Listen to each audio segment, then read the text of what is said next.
With ACU head football coach Adam Dorrel, I'm Grant Boone as we get ready for ACU and Sam Houston State on Saturday in Huntsville. First, let's go back to your third consecutive win. That's fun to say, isn't it? You beat Northwestern State 49-47. What does it say about a team that can maybe make some mistakes, not play its best, and still somehow find a way? Well, you know, I've been saying it all week. Since we've been here, Grant, it's the first time we, as a football program, have won a close football game. We've always been on the other side of that, and so that's the number one thing you take away from it. We finally found a way to get over that hump in the close game. Certainly, it's much better to do that and win, and then go back and try to make some of those corrections. But you know, the things we got to learn from, we can't turn the football over in crucial times like that. We had too many post play.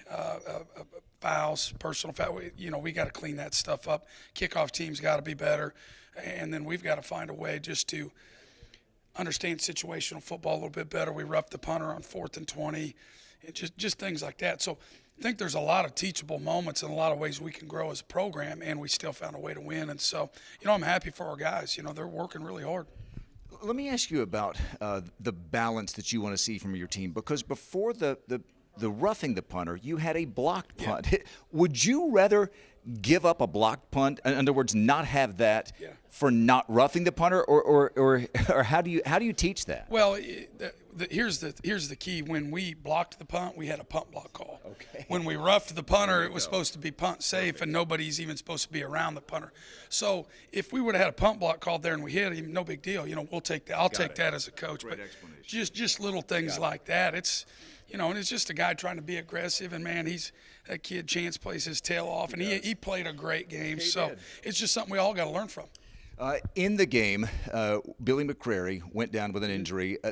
I know there's been no big pronouncement. Are you hoping to have him either this week or the rest of the year? Yeah, we're hoping to have him this week. He's going to start doing some stuff today, and we're going to get him moving around a little bit. He's feeling a lot better. Because you never know. Yeah. And he's a game changer, isn't he? Yeah. Not just him, but what he does for the entire running game. Absolutely. He's very dynamic, and, the thing that he's done really well this year is helped catch some passes out of the backfield too, which can certainly help us. So, yeah, we're cautiously optimistic we're going to have him this week. When you look at a defensive performance, your team has had some absolute lockdown games defensively.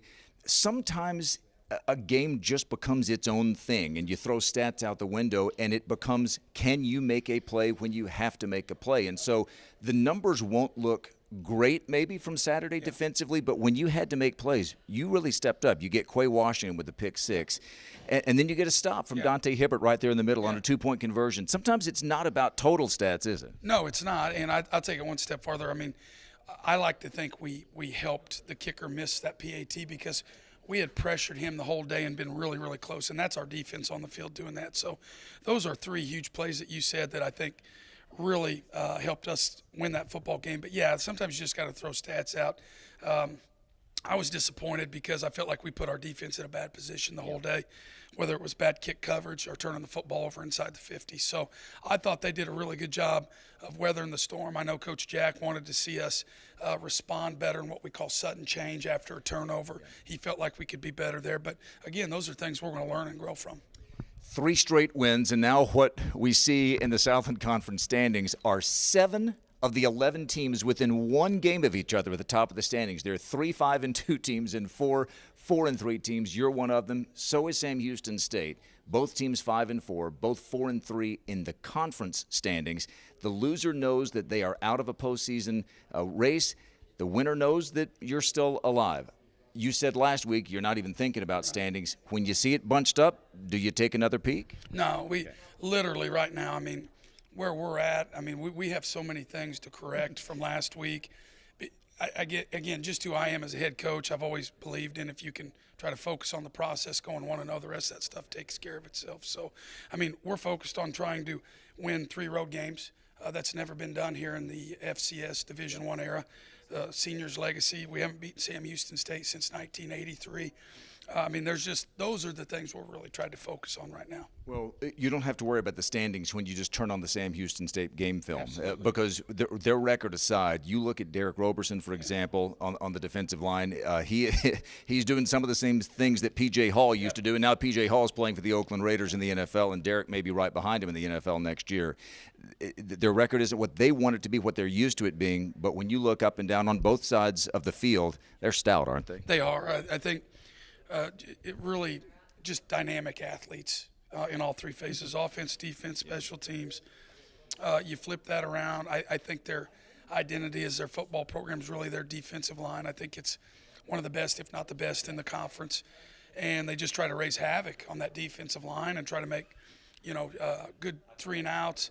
They're the best, ACU and Sam Houston State are two of the top third down defenses in the conference. So that's going to be a really good matchup. So, yeah, they're just really dynamic, and they really grab your attention immediately. Most important thing is what? Turnovers, number one. We have to find a way to manage their defensive line.